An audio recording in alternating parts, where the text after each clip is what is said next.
മാർപ്പാപ്പ മുൻ സുപ്രീം കോടതി ജസ്റ്റിസ് കുര്യൻ ജോസഫിനോടും മറ്റും പറഞ്ഞ കാര്യങ്ങളുടെ വിശദാംശങ്ങൾ പുറത്ത്. ഈശോ മിശിഹായ്ക്ക് സ്തുതിയായിരിക്കട്ടെ. ഞാൻ മാണിപ്പറമ്പിലച്ചൻ. കഴിഞ്ഞ മെയ് മാസം 6 തീയതി ഫ്രാൻസിസ് മാർപ്പാപ്പയെ കാണാൻ KP ഫാബിയാനും കുര്യൻ ജോസഫ് സാറും അങ്ങനെ കുറച്ച് പേര് പോയിരുന്നല്ലോ. അവരോട് ഫ്രാൻസിസ് മാർപ്പാപ്പ പറഞ്ഞ കാര്യങ്ങളുടെ കൂടുതൽ വിശദാംശങ്ങൾ നമുക്ക് ലഭിച്ചിട്ടുണ്ട്.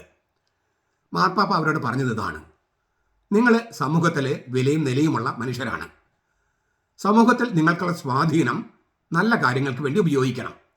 അതിലൊന്ന്, സഭാ നേതൃത്വത്തെ അനുസരിക്കാൻ നിങ്ങൾ ഉത്ബോധിപ്പിക്കുകയാണ് വേണ്ടത്.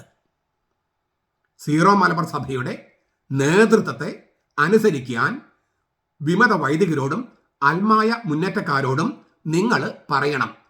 അപ്പോൾ നിങ്ങളുടെ സ്വാധീനവും വിലയും നിലയും അനുസരിച്ച് അവർക്ക് കാര്യങ്ങൾ ബോധ്യപ്പെടാൻ അത് എളുപ്പമാക്കും. അങ്ങനെ ചെയ്യുക. ഇതിൽ കൂടുതൽ എന്താണ് വ്യക്തമായി ഇതിൽ കൂടുതൽ വ്യക്തതയോടെ പറയേണ്ടതുണ്ടോ മാർപ്പാപ്പ?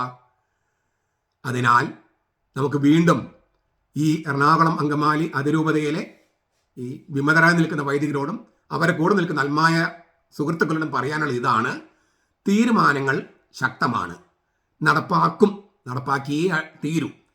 അതിനാൽ കൂടുതൽ കടുംപിടുത്തം പിടിക്കാതെ, മർക്കടമുഷ്ടി കാണിക്കാതെ സഭയെ അനുസരിക്കാൻ എളിമ കാണിക്കുക. ഞങ്ങളൊക്കെ നിങ്ങളുടെ കൂടെ ഉണ്ടാകും. എളിമയോടെ നിങ്ങൾ ഈ തീരുമാനങ്ങൾ സ്വീകരിച്ചാൽ.